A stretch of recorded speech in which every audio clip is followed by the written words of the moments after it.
Hello otaku gang, otaku सूजलियर। तो जब से फोर्थ ग्रेट निंजा वॉर खत्म हुई है तब से नारुतो फैंस कंफ्यूज है कि कौन है सबसे ज़्यादा पावरफुल कैरेक्टर, क्योंकि कुछ कैरेक्टर्स ने इतनी पावरफुल फीट शो करी है और कुछ तो गॉड लेवल बीइंग को भी टक्कर दे रहे थे। क्या वो मादरा है, ओबिटो, हाशिरामा या फिर अपना दाते भाई नारुतो? चलो देखते हैं। और हाँ, इस वीडियो में बोरुतो से रिलेटेड कोई भी कैरेक्टर या फिर इंसिडेंट को इंक्लूड नहीं किया है। तो लेट्स बिगिन। नंबर 10 पर है मास्टर जिराया, जो इतने स्मार्ट है कि एक नज़र में ही 106 का पता लगा लिया था। जस्ट जोकिंग गाइस, ऐसा कुछ नहीं है। लेकिन master Jiraiya incomplete sage mode भी यूज़ कर सकते हैं, जो उन्हें सुपर ह्यूमन स्ट्रेंथ और चाक्रा प्रोवाइड करता है। साथ ही साथ टोड jutsu भी यूज़ कर सकते हैं, जिसका किसी भी शिनोबी के पास बड़े सॉल्यूशन नहीं है। बिकॉज इटाची और जिराया की फाइट में इटाची को अमातेरासु यूज़ करना पड़ा था, और इटाची के लिए अमातेरासु मोस्ट इंपॉर्टेंट अटैक में से एक है। और तो और जिराया मास्टर एक लेजेंडरी सानिन भी है। अब कुछ लोग बोलेंगे ऐसे तो ओरोचिमारू भी एक लेजेंडरी सानिन है और उसका स्नेक मोड ज़्यादा पावरफुल है। हाँ, उसका स्नेक मोड पावरफुल तो है, बट अगर जिराया चाहे तो ओरोचिमारू को भी हरा सकता है। और ये बात तो इटाची ने भी कही थी कि अगर जिराया के साथ हेड टू हेड फाइट करोगे तो लाइफ रिस्क में है। हाँ, वो बात अलग है कि जिराया को कभी भी इतना पावरफुल नहीं दिखाया एनिमे में जितना उनके बारे में बताया जाता है। 9 पर है ककाशी हटाके। ककाशी को नारुतो में द कॉपी निंजा के नाम से जानते हैं, क्योंकि उसके पास शारिंगान है जो उसको ओबिटो ने दी थी, और इसी वजह से वो थाउजेंड्स ऑफ jutsu को यूज कर सकता है और मॉडिफाई कर सकता है और अपने हिसाब से उन jutsu को परफॉर्म कर सकता है। इसका सबसे बेस्ट एग्जांपल हमने देखा था ककाशी वर्सेस जाबुजा की फाइट में, जब वो उसके सारे अटैक्स को कॉपी, मॉडिफाई और साथ ही साथ उसी के ऊपर अटैक कर रहा था, उसी के jutsu। वैसे तो ककाशी थाउजेंड्स ऑफ jutsu यूज कर सकता है, बट उसके बेस्ट फीट्स है उसकी चिदोरी और कामुई, जिसकी मदद से उसे हर एक फाइट में अपर हैंड मिल जाता है। और अब कुछ लोग बोलेंगे कि ककाशी के पास उसका सुसानो भी तो है, बट ऐसा नहीं है, क्योंकि फोर्थ ग्रेट निंजा वॉर के टाइम पे ओबिटो ने अपनी मर्जी से अपनी दोनों मांगे को शारिंगान दी थी ककाशी को, सिर्फ कुछ टाइम के लिए, या फिर कह सकते हैं उसको अपना खुद वैसल बनाया था और फिर सुसानो यूज़ किया था। अब चलते हैं नेक्स्ट कैरेक्टर पर, जो है गॉड ऑफ गेंजित्सु इताची उचिहा। इताची एक यंग प्रोडिजी था जिसने 8 या 9 साल की उम्र में ही अपनी 3 टोमोई शारिंगान यानी फुल्ली शारिंगान अवेक कर ली थी, और साथ ही साथ आनबू ब्लैक ऑप्स भी ज्वाइन कर ली थी। और उसने अपने विलेज को बचाने के लिए अपने पूरे क्लैन को ख़त्म कर दिया था सिर्फ एक नाइट में। और अगर इटाची बीमार नहीं होता तो उसमें इतना तो पोटेंशियल था कि वो शायद इस लिस्ट में नंबर 2 या फिर नंबर 3 पर तो ज़रूर होता। बट बीमार होने के बाद भी इटाची इतना ज़्यादा पावरफुल था और इतना पोटेंशियल रखता था अपने, वो चाहे तो ककाशी और जिराया को हरा सकता था और नागाटो एके पेन को उसकी लिमिट्स तक पुश कर देता था। अब चलते हैं नंबर 7 की तरफ।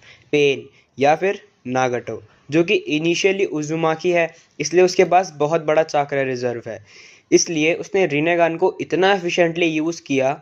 और अगर कोई नॉन उचिहा अगर उचिहा के डोजुत्सु को यूज़ करता है तो उसे double amount of chakra use करना पड़ता है। हालांकि वो रिनेगान नागाटो की नहीं थी, मगर पेन रिनेगान को यूज़ करने के बाद एक फॉर्मिडेबल एनिमी बन जाता है।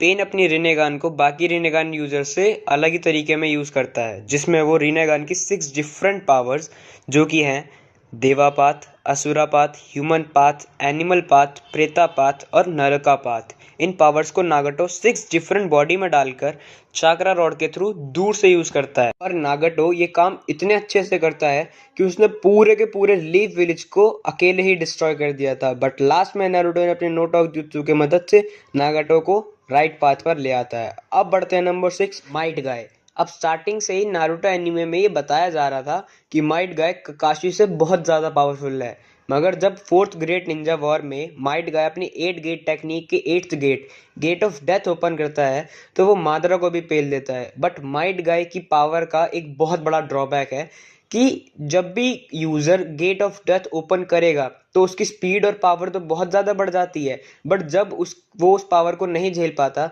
तो उसकी पावर के बदले उसे एक्सचेंज में अपनी लाइफ देनी पड़ती है। और अगर फोर्थ ग्रेट निंजा वॉर में नारुतो के पास सेज ऑफ 6 पाथ की पावर ना होती तो शायद माइट गाय को हम नहीं देख पाते। लेकिन हाँ, ये बात ज़रूर माननी पड़ेगी कि अगर पेन आर के टाइम पर माइट गाय लीफ विलेज में होता तो वो नारुतो के आने से पहले ही पेन को हरा देता अपने 8th गेट ऑफ डेथ को ओपन करके। अब चलते हैं नंबर 5 पर, जो कि है yellow flash of the leaf, Minato Namikaze. ये नारुतो एनिमे का सबसे फास्टेस्ट कैरेक्टर है और अगर आपको इस बात का अंदाज़ा लगाना है कि मिनाटो कितना तेज़ है तो ये सुनो।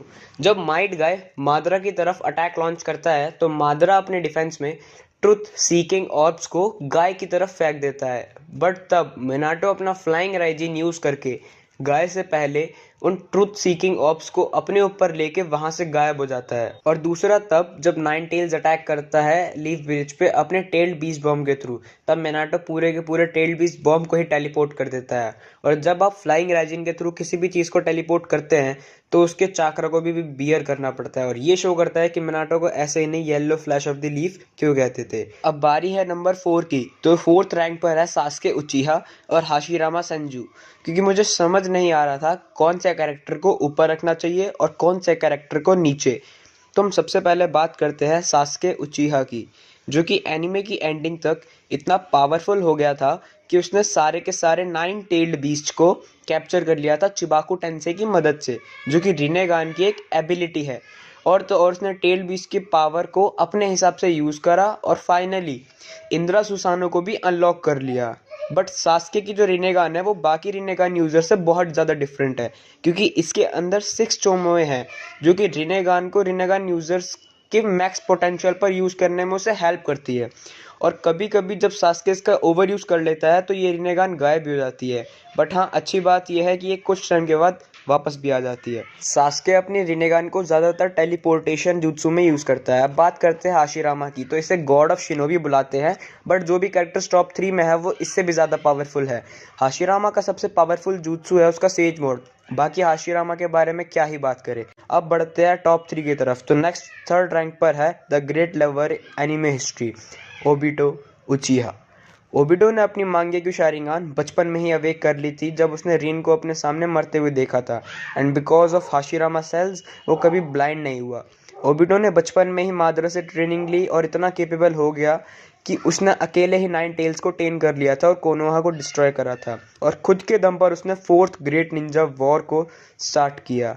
और जब वो 10 टेल्स का जिंचुरी के बना तो उसने सबको अकेले ही पेल दिया। अब वो बात अलग है कि नारुतो ने फिर से अपना नोटॉक jutsu यूज़ करा, जिसकी वजह से उसने ओबिटो को रोक दिया, वरना ये बंदा अकेले ही वॉर खत्म कर देता। अब बारी है 2nd रैंक की, जो है नारुतो उजुमाकी। नारुतो सीरीज के फिनाले तक बहुत ज़्यादा स्ट्रांग हो गया था और साथ ही में उजुमाकी था, जिस वजह से उसके पास बहुत बड़ा चाक्रा रिजर्व है। और जब ये चाक्रा कुरामा के चाक्रा से कंबाइन हो जाता है तो वो कई बार हज़ारों शैडो क्लोन बनाने के बाद भी लंबे टाइम तक फाइट कर सकता है। और कुरामा के साथ परफेक्टली लिंक होने के बाद तो नारुतो एक अलग ही लेवल पर पहुंच गया था। और अब मुझे लगता है कि मुझे नारुतो के बारे में ज़्यादा कुछ बताने की ज़रूरत है नहीं, क्योंकि सबको पता ही है और वीडियो वैसे भी लंबी हो चुकी है। तो नंबर 1 पर है मादरा उचिहा। अब लोग सोच रहे होंगे कि नारुतो तो इतना पावरफुल था कि मादरा को हरा देता, बट ऐसा नहीं है, क्योंकि अगर ज़ेत्सु उसे चीट नहीं करता तो मादरा को रोकना इम्पॉसिबल था। और ये वही बंदा है जिसने अपने मरने के बाद के इवेंट्स भी प्लान कर रखे थे, और पूरा 4th ग्रेट निंजा वॉर इसी के प्लान का पार्ट था। और मादरा नारुतो से इतना ज़्यादा पावरफुल इसलिए है क्योंकि उसके पास बैटल एक्सपीरियंस था और अकेले 1000 ऑफ शिनोबी 5 का आगे टेल्ड बीस्ट को भी हरा दिया था। और अगर मैं मादरा के बारे में बात करने लगा तो वीडियो बहुत लंबी हो जाएगी। बाकी ये वीडियो यहीं तक, और अगर आपकी लिस्ट मेरी लिस्ट से अलग हो तो कमेंट सेक्शन के द्वार आपके लिए खुले हैं। बाकी ऐसे ही अमेजिंग कंटेंट के लिए चैनल को सब्सक्राइब कर दे, वीडियो को लाइक करे और शेयर कर दे। बाकी मैं मिलता हूँ आपसे नेक्स्ट वीडियो में, तब तक सायोनारा।